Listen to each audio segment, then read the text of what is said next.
Salutare tuturor, Scorpion, regele Infernului, și astăzi vom juca un joc care a fost refăcut, și anume Call of Duty Mobile. Ăla care avea laguri, care mai știți voi, că v-am zis eu că are laguri și nu mai merge cum trebuie. Acel joc ne jucăm.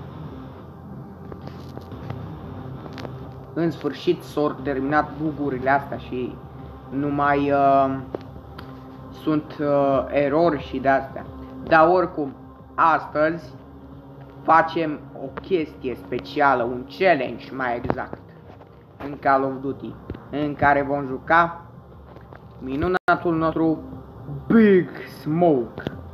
Bine, pe ăsta îl cheamă Terence Brooks, dar ați prins ideea. Îl cheamă Terence Brooks.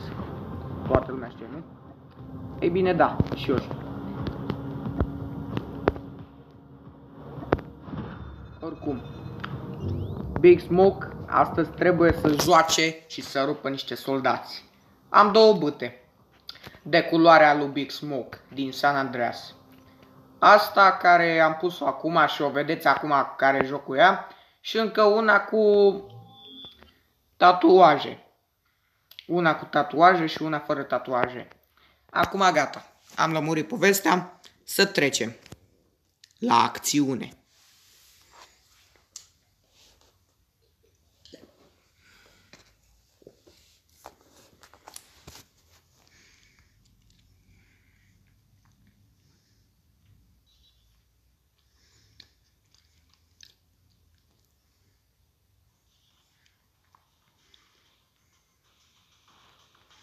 Hopa! O echipă plină de verzui. Vai, dar nu trebuia. Big Smoke, este timpul să bată niște soldați împuțiți cu bâta.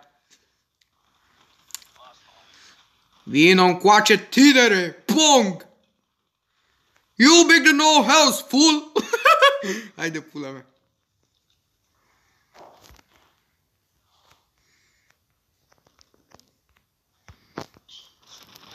Mori! Bag pula că ai avut scut de protecție, mă, handicapatule.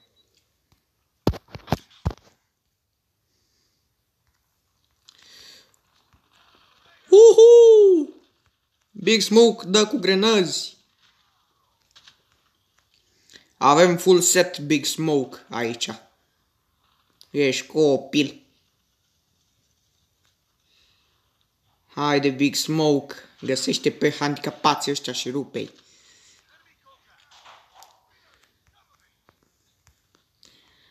Da, eu nu înțeleg o chestie din San Andreas. Cum de Big Smoke în cinematic avea shotgun din lupta finală cu CJ și când te bătai cu el avea AK-47, aia nu pot să înțeleg. Nu avea shotgun. Probabil pentru că ar fi fost mult prea OP sau habar n-am. Acum să mai dăm și niște bâte. Stai puțin. Gata, rezolvat. Să vedeți voi și scorul de la timuri. Haide. Big Smoke!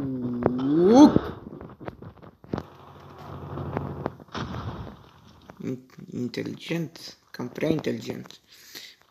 Vino încoa. Vino să-ți dau o bâtă peste cap. Așa. Și tu vrei o bâtă în cap? Și tu vrei o bâtă în cap, eram sigur.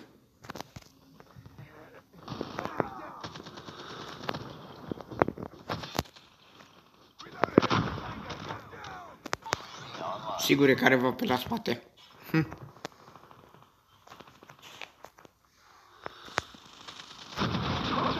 Nu, haide, așa. Dar chestia e că o să rămân fără muniție. Aia e faza.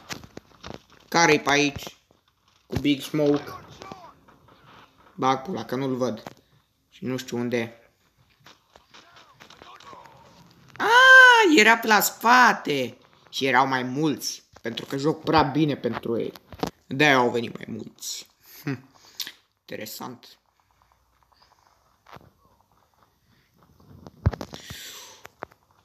Big Smoke! Smoke! Vă lăsat niște grenade aici. Timpul ca Big Smoke să-și folosească minigun-ul. Regret, dar alt echipament pentru Big Smoke din GTA San Andreas n-am putut găsi. Și știu și eu că nu e ăsta, nu e Big Smoke din San Andreas.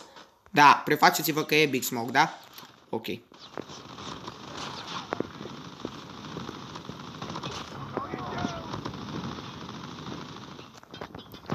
Haide, coaie!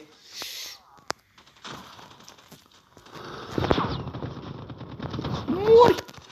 Ăsta nu vrea! Get over here, fool! Ce mă distrez cu Big Smoke. Oi!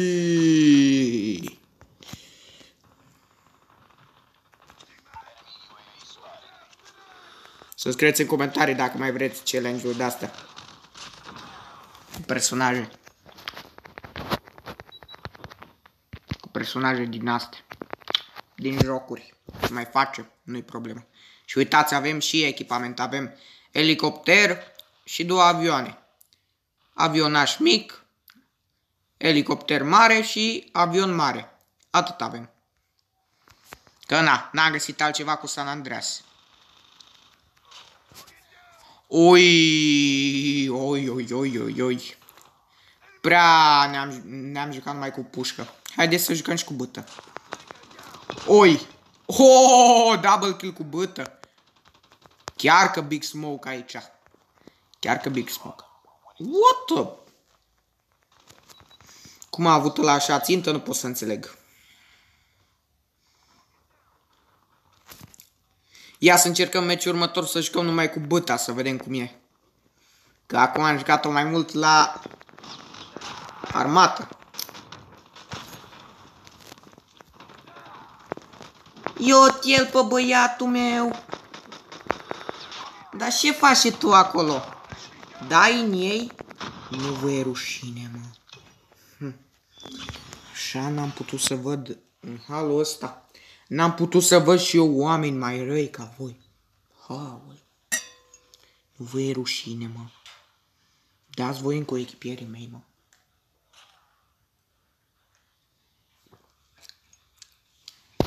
Hai să încercăm meciul următor să jucăm numai cu băta, să vedem cum e.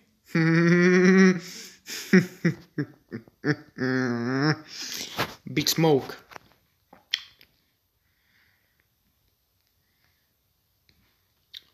Big Smoke Boys.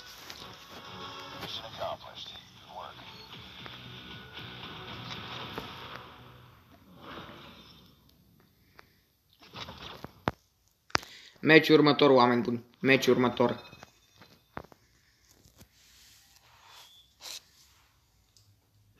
Opa! Skin OG în echipa adversă. Skin din sezonul 1. Chapter 1. Ok. Să ținem minte că ăla e foarte OG și trebuie bătut. Rapid. Asta dacă îmi vin toți pe mine, pentru că joc foarte bine.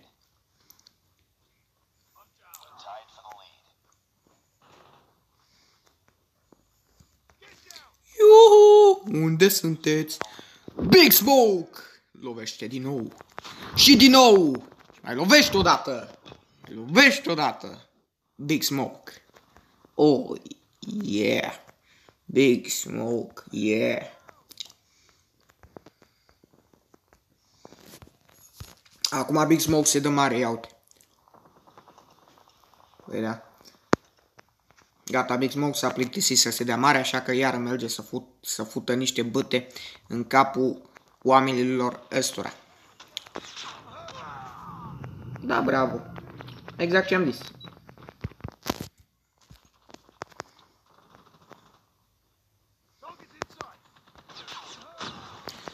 Oi! Stai jos! Cap, nu, ce mă distrez. Oi, și tu stai jos.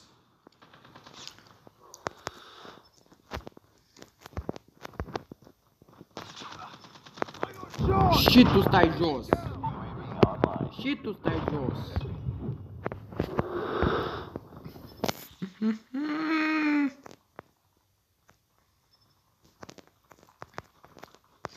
Hai să mai futem niște bâte în capul oamenilor ăstora. Bam! Unde-i coaia ăsta? Ia uite-l! Dar ce faci, mă? Tu te duci pe scară, mă? Mă, copile! Să-mi va pur, nu cred așa ceva. Big Smoke a fost bătut de un copil idiot. Eram sigur că toți vin pe mine. No bine, mă. No bine. Stați ca în pață, ha? Bine, bine. Gen, acum ăștia zic că omorâți-l în pula mea pe ăla, că joacă prea bine pentru noi. No, uite mă, muie. Așa se joacă, nu cum joci tu cu grenăzi.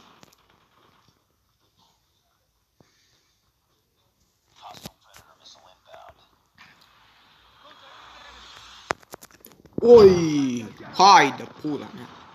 Prea easy pentru Big Smoke. Big Smoke!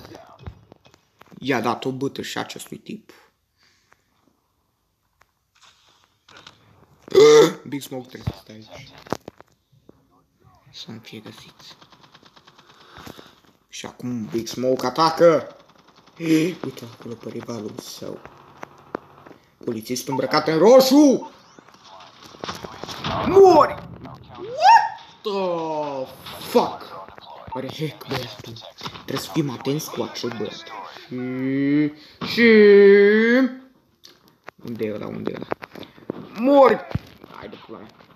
Nu, nu. Sau nu cumva să-mi dea el mie cuțit dacă nu-i dau eu lui bâtă în cap.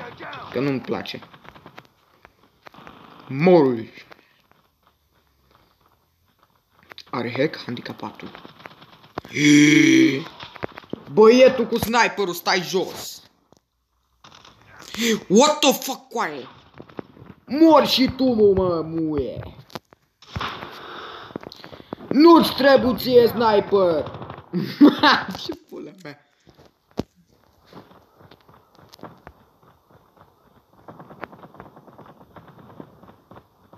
Enemy contact! Și tu de ce? Bă, da, vină un coala, Big Smoke. De ce pula mea tragi? Hai de pula mea, ce challenge am întâmplat, băi. Mor și tu că nu ești bun să tragi cu ținta. Ready?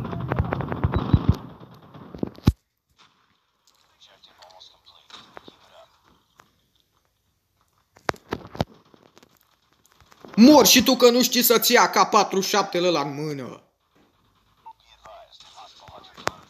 Mor și tu că dai cu grenăzi, trișorule. Și tu că dai cu snipe, handicapatule. Ia și tu o bâtă în cap pentru că ești enervant. Nu cred așa ceva. No, bine, ultimul kill nu contează. Cred că am făcut deja o grămadă de kill-uri. Dar vreau să iau eu ultimul kill. Prea târziu, deja l-a luat altul. Oricum am luat eu foarte multe kill-uri.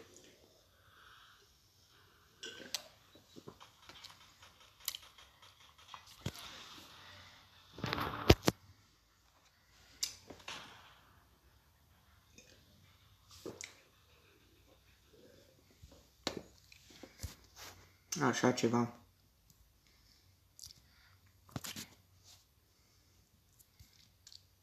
Abia m-am trezit, oameni buni, ok? Abia m-am trezit.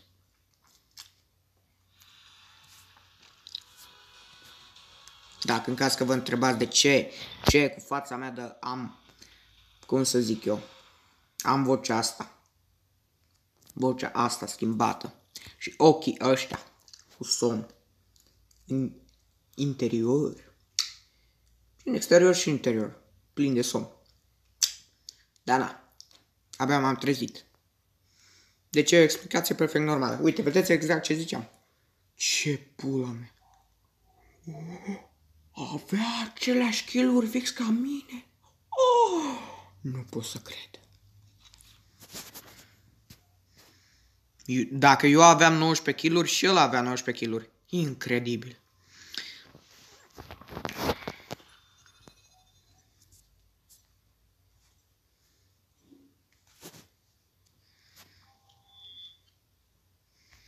Ia să vedem următorul meci. Dacă în caz că întrebați de ce joc numai Frontline, pentru că aici găsiți mulți oameni pe harta asta de Frontline și doar aici puteți face un challenge.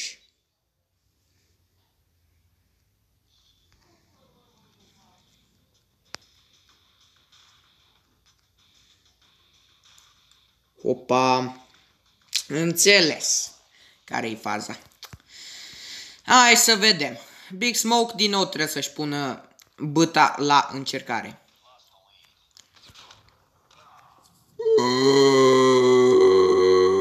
Ce-ați făcut, nemernicilor? L-ați lovit pe Big Smoke? Păi Big Smoke o să vă facă să plătiți! Pentru că Big Smoke e pro! Da. Bravo.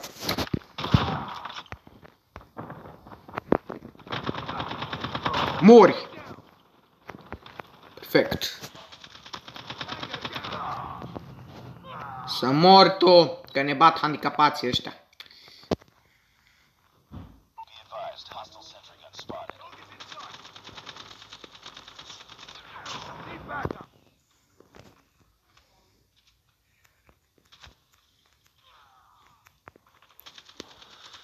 Oi!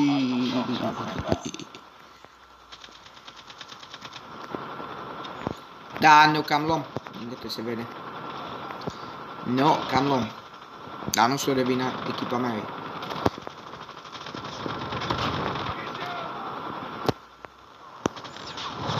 Poate și una și alta. Dar mai mult echipa e. Că echipa contează. Tu ești mare pro player și de-astea, dar... Na, echipa ta s-ar putea să nu. Și bineînțeles că echipa ta va face greșeala de a se duce în față. Nu o să stea grupată. Na. Ceva perfect normal. E, măcar i-am făcut ăstuia o bută în cap. Atât pot să zic. Mor și tu, mămuie! Cine că ți-a dat ție permisul să utilizezi o armă? La vârsta asta, mă.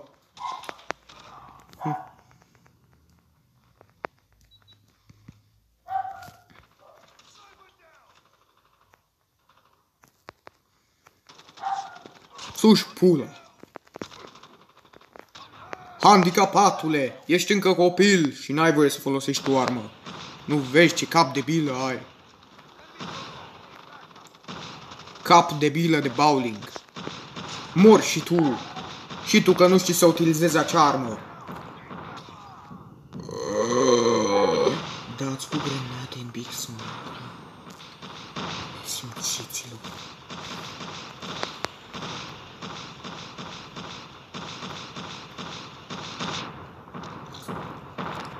Și tu mori. Da. Măcar să nu moare pe mine unul, că tot e câștigăm. Mor și tu că nu știi să folosești un AK-47. Mor și tu că ești sugar de pulă. Mor și tu că ești gay. Mor și tu că nu știi să utilizezi acea armă. Chiar dacă o ai în Gold Edition. Încrustată cu diamante, bineînțeles. Că nu se putea Gold Edition fără diamante. Mor și tu că n-ai încă vârsta necesară. Ca să poți să lupți cu AK-47. Nu, am pierdut acum, dar... O să folosim skill-urile noastre speciale de AK-47 profesionist ca să putem să-i doborâm. Profesionist la AK-47. Activat.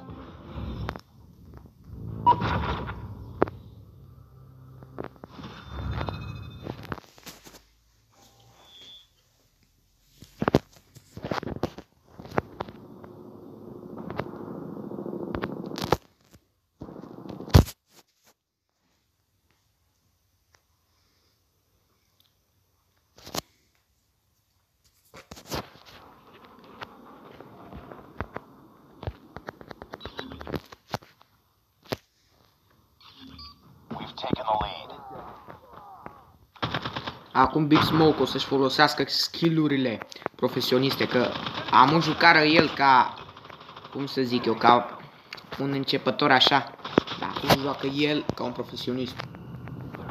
Înțeles, ați văzut băieți? Așa se joacă. Ați văzut băieții? Așa se joacă, bă, așa se joacă. Ce faci, mă? Merg, Nicule.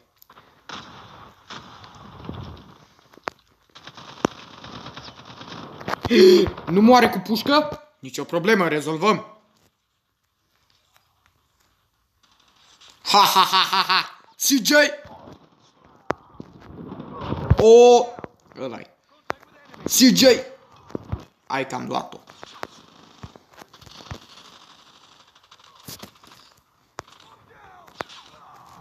Da. Atunci noi câștigăm.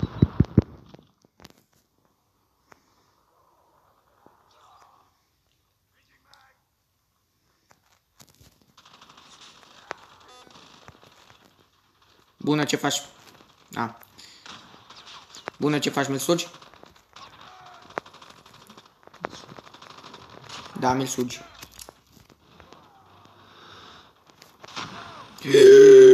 Bă, nemernicilor, dar nu vă e un pic de rușine că îmi spargeți urechile cu atâta muzică dată la maxim. Oi, încă un meci câștigat de Big Smoke.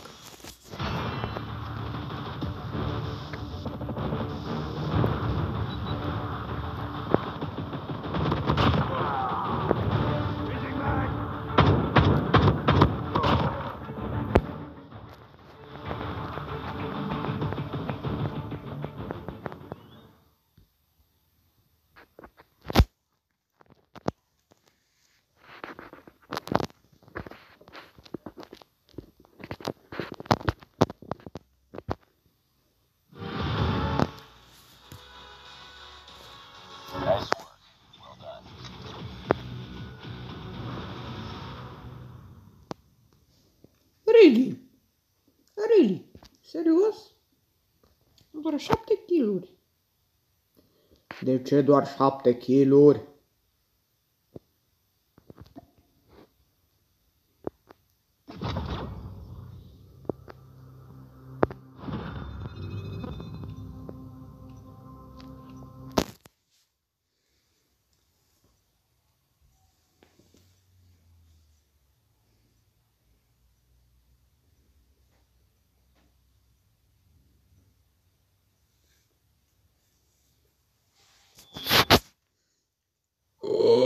Nu se poate. Un tip roșiatic în echipă cu noi.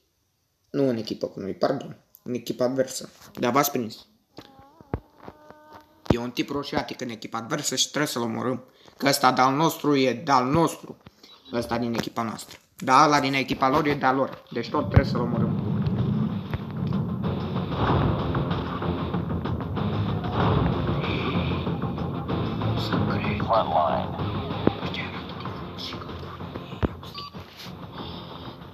Incredibil.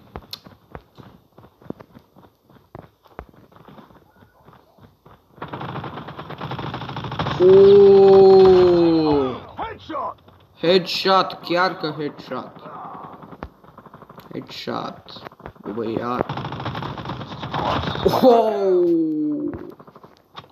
Îl apucară diarea acolo. Da, bine i-am pus.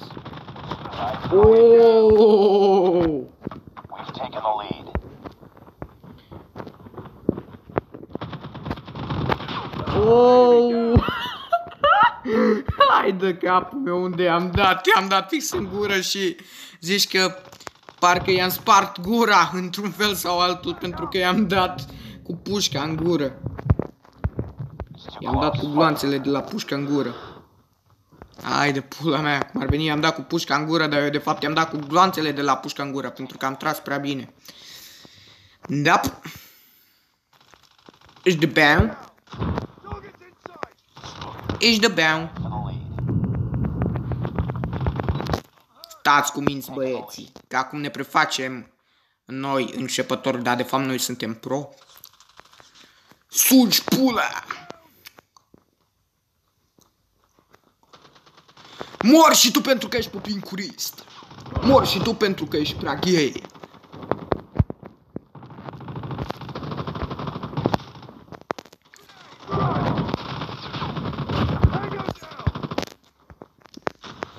Oi!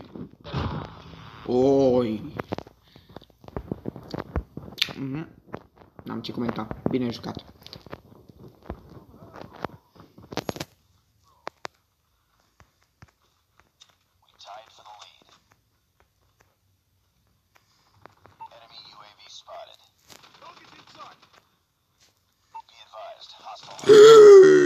Nu pot să cred, bă!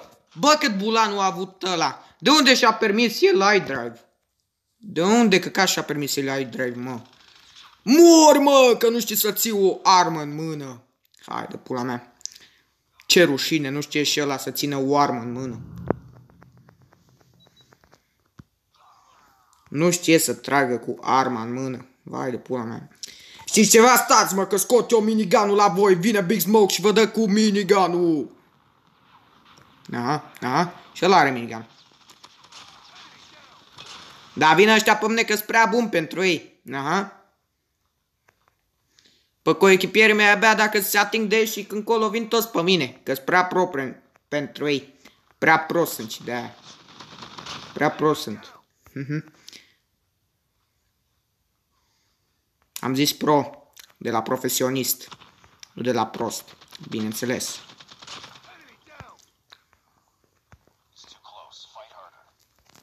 Bă, dar m-am plictisit cu pușca. Vreau să scot băta la ei, mă.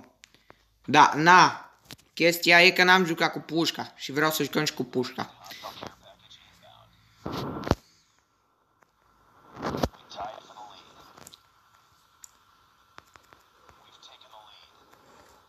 Luați grenăzi, mă! Oh! Am spart coaiele lui ăla. La ce țintă am avut? Cred că n-a uitat nici acum ținta asta. Care s-a întâmplat acum câteva secunde, bineînțeles.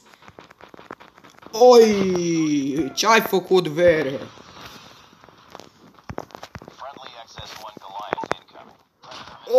Oi! A alunecat, bă. Incredibil. Ăla nu știu ce el să tragă și a alunecat. Hai de pula mea. Ia uite-l, mă, pe ăsta. Ho, ăsta s-a jucat Titanfall de are costumul ăla. Unde-s, mă? Ăștia. Copilei! Nu mai spama! Da. Da. Haideți, mă, că scot eu bâta la voi. Hirar, ținta voastră să fie. Credeți că aveți voi țintă bună pentru mine? Poate chiar prea bună pentru a-i face fața lui Big Smoke?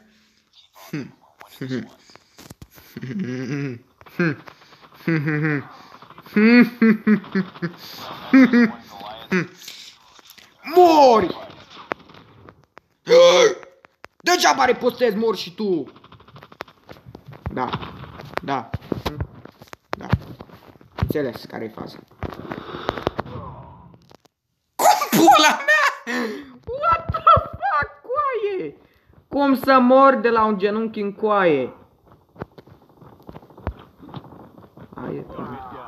Hai, mă, serios, nu am pula mea, de ce coaie? Vreau eu să iau ultimul kill.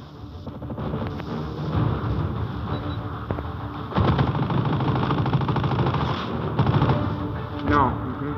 Vin tare pe celălalt. No, asta e oricum. Bun, păi sper că v-a plăcut acest episod. Dacă v-a plăcut, nu uitați să dați un like și subscribe. Și ne vedem la următorul clip. Mai bine zis videoclip. Dar tot clip e. Ok? Ok. Nu, hai, ceau, pa! Aute, locul 1, MVP, bă! MVP! Big Smoke a luat locul 1.